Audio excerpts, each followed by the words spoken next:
Good morning, friends. I'm Mike Trotman from Ferguson, Missouri, First Presbyterian, and I'm joined by my colleagues Jennifer Long, who's pastor at Emmanuel Lutheran in Corning, New York, and our other colleague, Steve Langford, who is a retired Methodist pastor, and also his newest book. Steve, that's a setup. What's the title? Something about self? Discovering Your True Self. Has been officially published. So we're happy to hear that and excited for you, Steve. Thank you, Mike. Thank you, Jen. So we're going to be reading from Job, and since the narrative lectionary has it divided up into 3 sections, we're going to proceed in that way. So let's go. Starting with Job chapter 3, verse 1, where Job is the first to speak. The New Revised Standard Translation.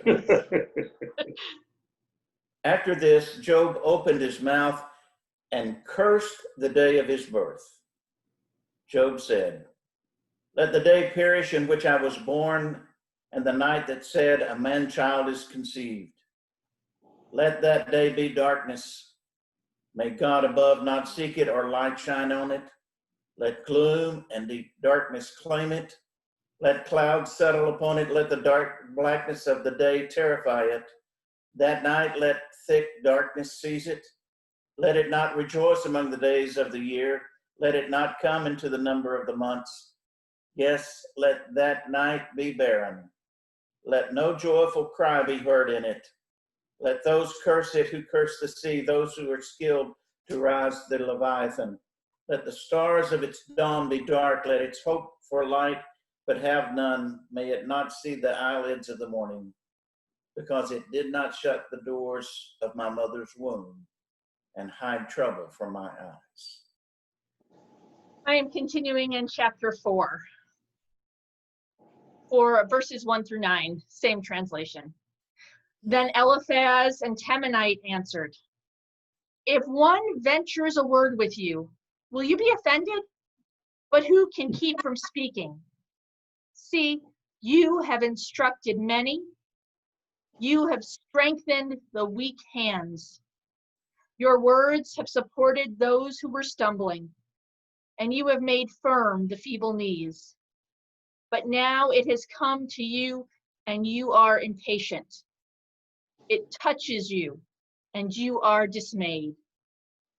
Is not your fear of God your confidence, and the integrity of your ways your hope? Think now, who that was innocent ever perished? Or where were the upright cut off? As I have seen, those who plow iniquity and sow trouble reap the same. By the breath of God they perish, and by the blast of his anger they are consumed." And so I'm reading from 7:11 to 21, and Job, in this ongoing conversation between Job and his friends, Job has this response. "No, I can't be quiet. I'm angry and bitter. I have to speak. Why do you keep me under guard? Do you think I'm a sea monster? I lie down and try to rest. I look for relief from my pain. But you terrify me with dreams. You send me visions and nightmares until I'd rather be strangled than live in this miserable body. I give up. I'm tired of living. Leave me alone. My life makes no sense. Why are people so important to you? Why pay attention to what they do?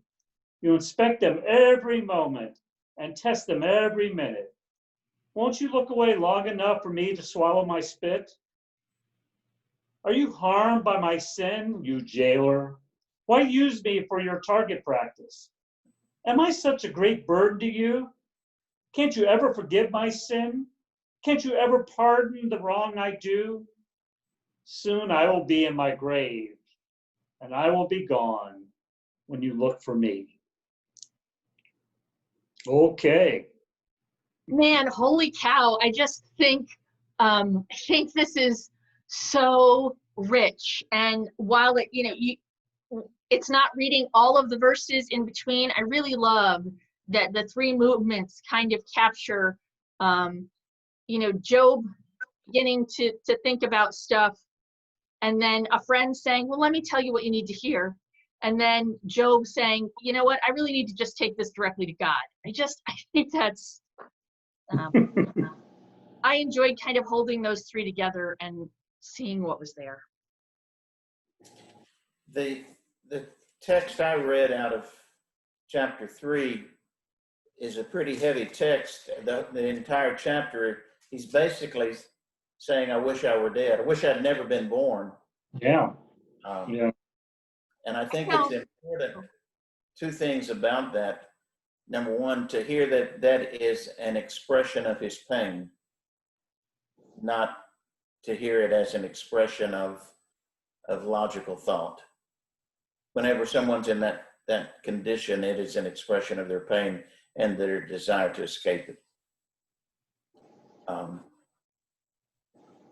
And I forgot what the second thing was. It's really interesting. I also heard those two pieces on either end a couple of ways, and one, I heard it as an expression of his faith, that lament is a part of being faithful. Yeah, when it comes to talk to God.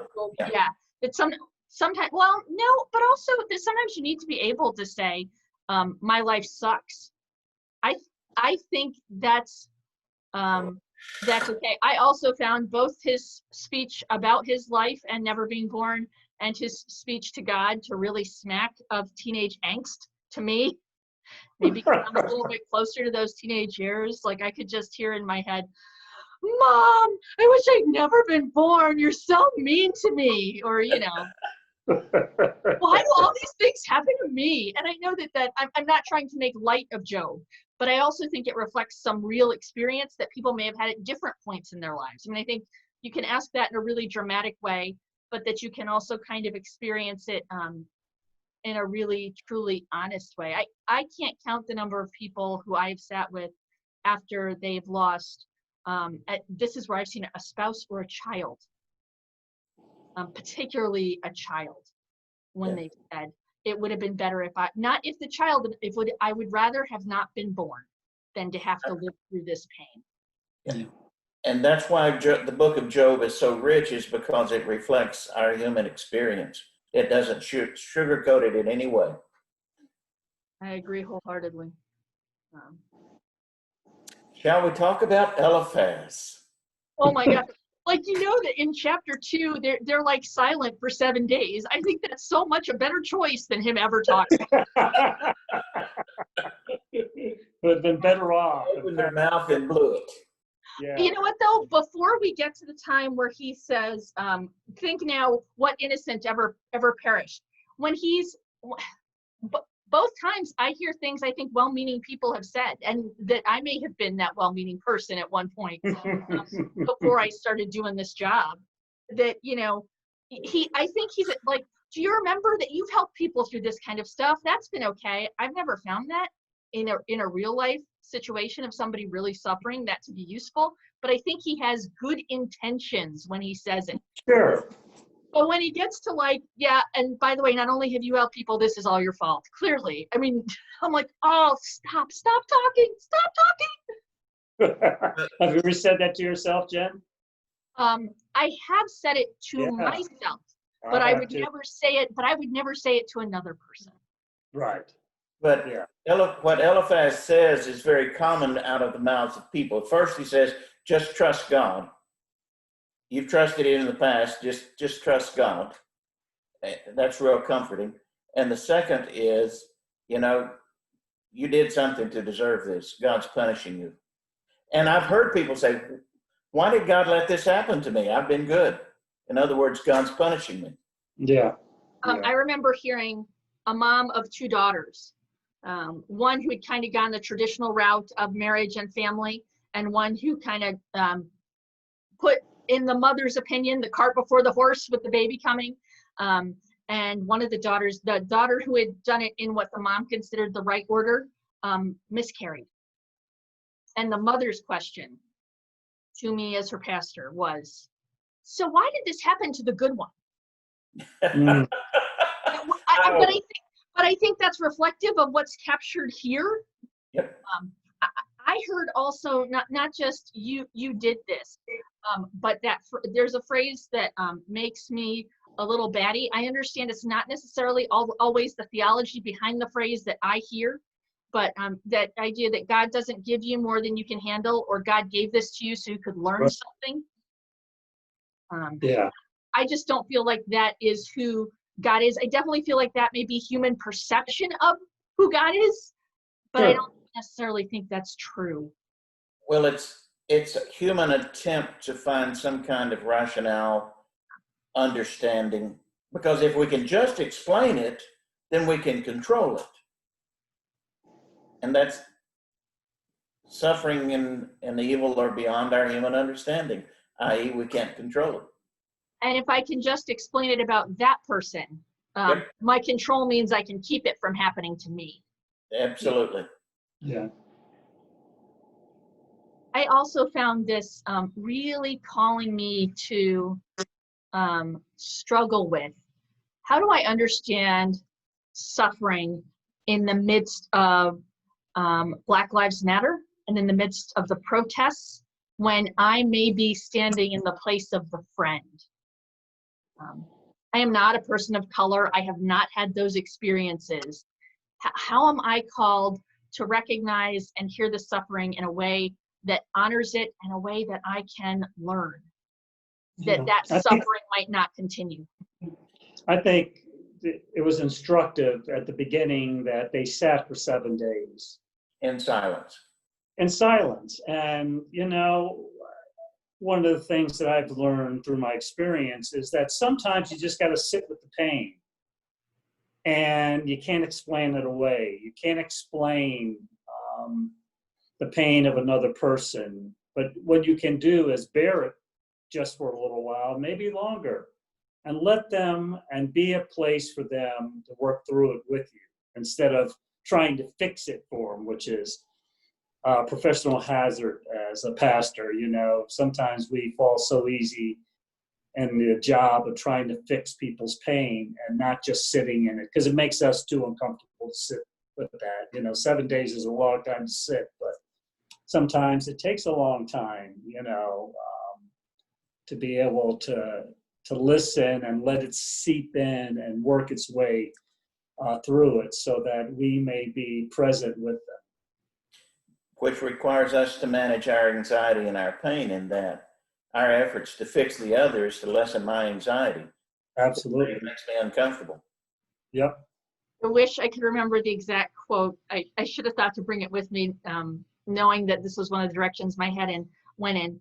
I was at some Zoom conference in the last week and a half where somebody put up a quote, and I don't know where it came from or if it was just their own thinking, but the idea was like, one of the pieces of white supremacy is the need to do something.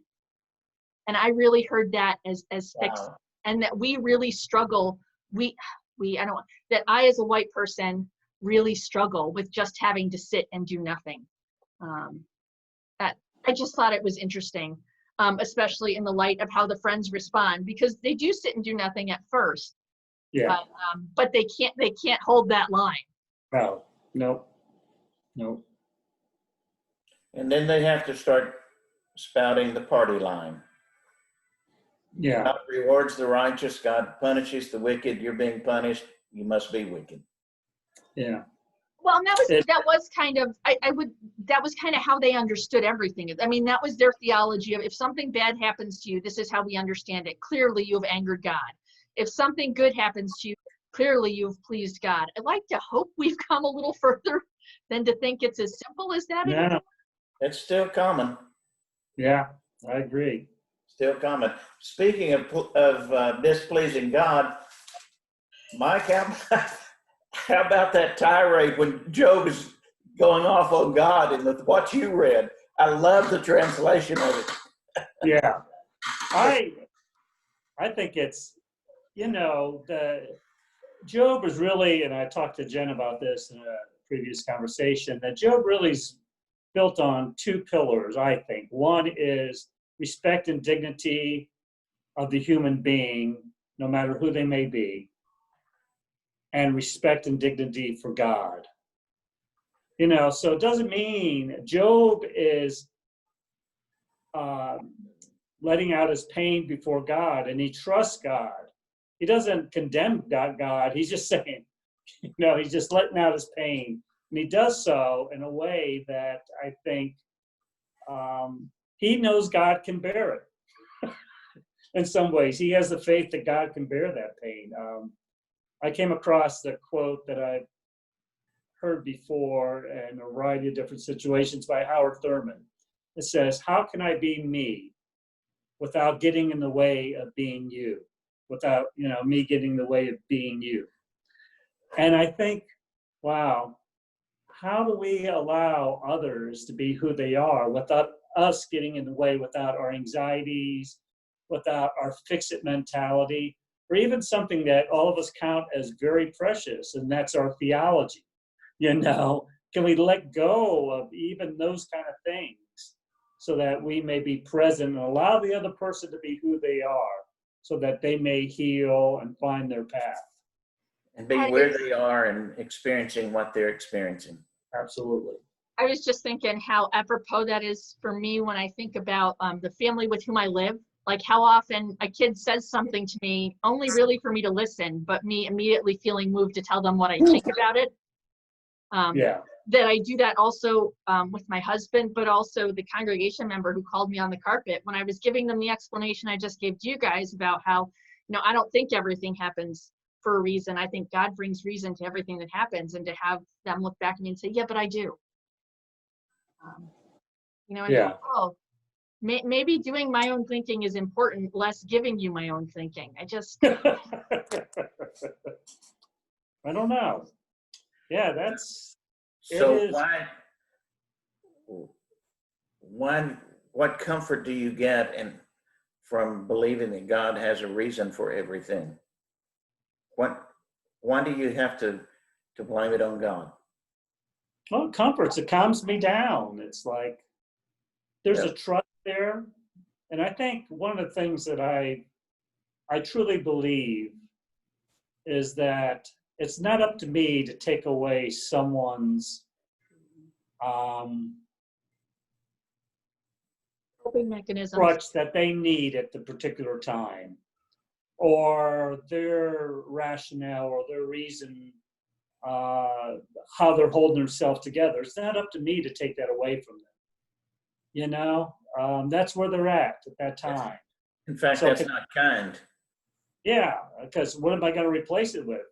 Yeah. Am I going to give them something that's equally a crutch? Or am I going to pull away the life raft you need, and you might end up drowning? Yeah, absolutely. Absolutely. So, this touches at, these texts touch on such deep areas of human life and of our experience. And, we all find ourselves in the kind of dialogue and the play that happens. We probably find ourselves in any number of different places in the dialogue and play, as we've kind of worked our way through our own stuff. Can we allow other people to have their stuff and still hang with them and still be the Christ that they may need at that time in that place? So another question comes to mind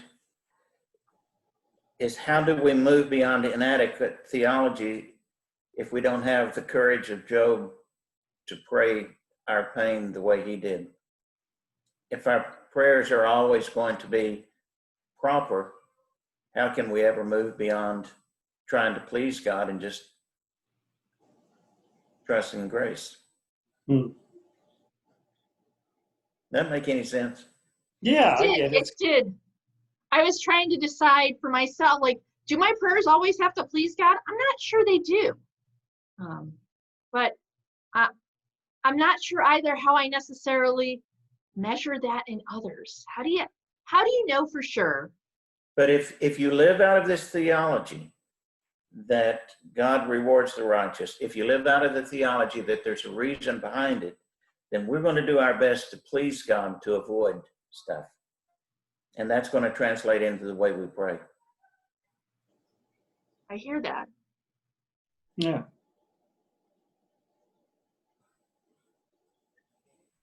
Yeah, that's interesting because I think that's more apparent in me in church. What do you mean? Well, my prayers that are somehow said in ways that kind of, I would say, kind of appease God, I don't share how sometimes I feel deep down, and my own struggles. I just got to let those go and put on this, good pastor face. I think that's one of the ways that I fall into that temptation of trying to appease God. Live out of your role rather than out of your reality. Sure, absolutely. That's a very interesting idea. I'm gonna have to think about that some. I broadcast from church for the first time last weekend, and somebody posted a comment afterwards that said, "Oh my gosh, your light is back." And I'm like, "Wait, did my light go off? What is?"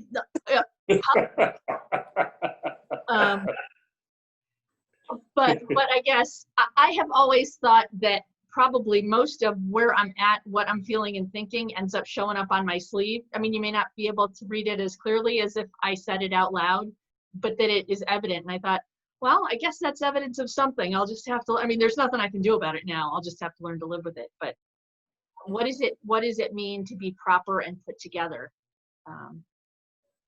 Yeah, I've been since I've been doing the live streaming, one of the things I made a difference of. So the service is different, and I have a morning prayer, and I've been using a book called Gorillas of Grace by Ted Loder. I love that book. And his prayers are different than my prayers, and I think they speak of a realer and a deeper relationship that his prayers can have an edge to them, because they're called Prayers for the Battle. And I love that subtitle, and I found them really helpful. Maybe it's my chicken way of saying that what I really feel all along, and I go, oh, that was Logan's prayer, I'm not sure. That's interesting. I haven't thought about that. I thought, oh yeah, because these prayers are so good. And they're good because they reflect a lot of how I feel about the battle that we find ourselves in terms of the battle for hearts of people, and then the Black Lives Movement, the battle of, how we work through this kind of strange time of pandemic, and, how do we think about these things? So, I think we're in a battle now. It's a battle for our souls as a country, as a nation, in a lot of ways. Even the pandemic brings that up. Yeah.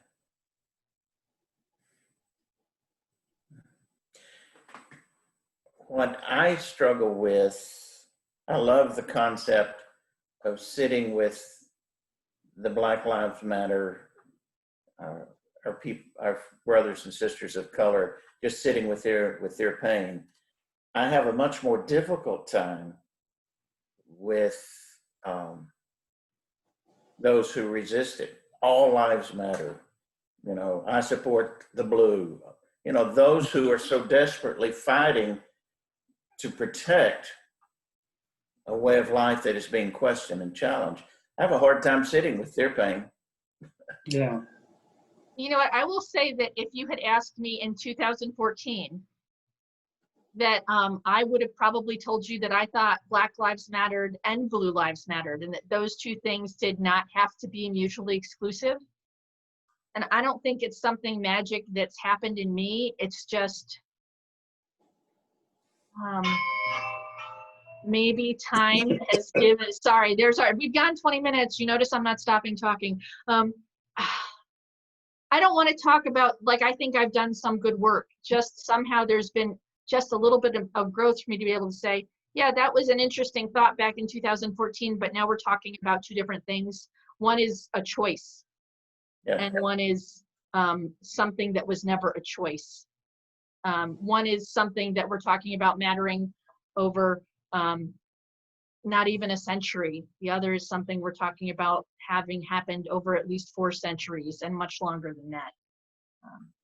Anyway. And I find myself a little bit ashamed and indicted by the fact that that's how I was thinking about it 6 years ago.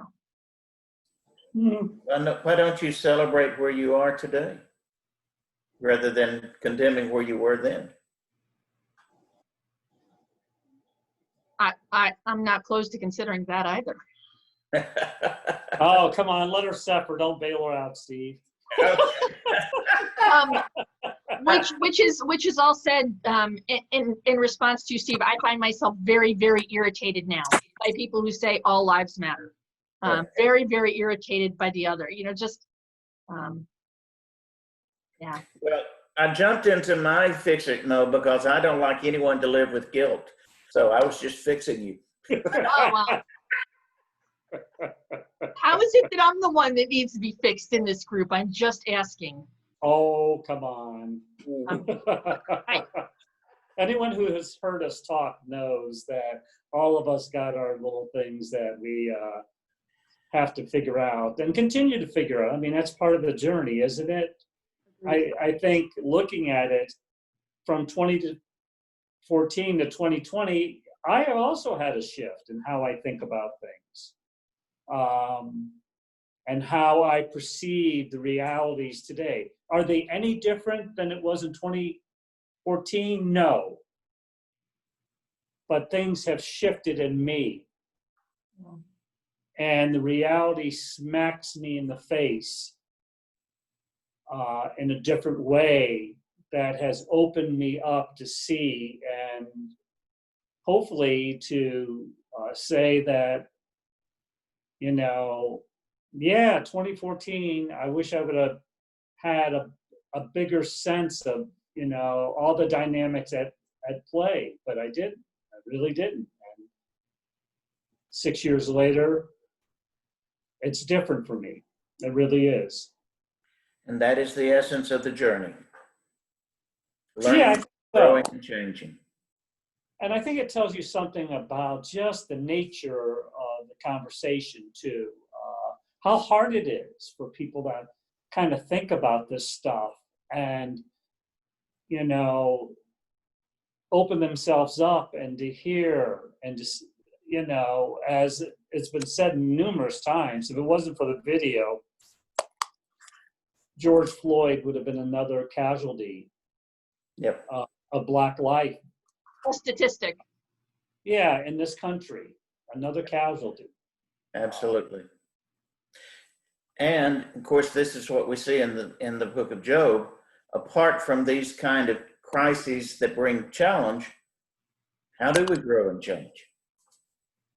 Job's going to come out on the other end because he walked through this crisis. He's yeah, but I'm going to have a lot to say about that.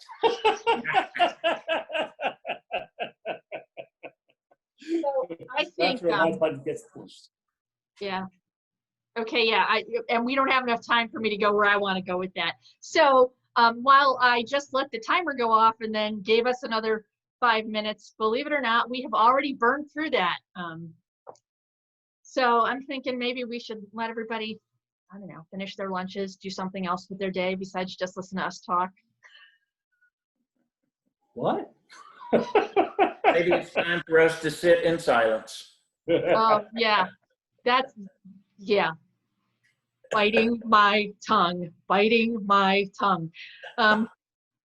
Does somebody feel particularly moved to pray us out? I cannot remember who did that last week. You did. Oh, cool. So not it. Who's gonna? I'll do it. All right. we just ask, everlasting God, that our prayers would be honest and from the heart. Mm. Not a way of accusation, but a way of pleading, a way of asking for understanding and grace and mercy to stay in the midst of the world that we live in, even in the midst of the pain that it brings, the disappointments that it brings, the failures of our own experience. So we just lay that before you. And what we seek is to truly be your healing force in this world, to be your hands, your heart, your eyes, your compassion.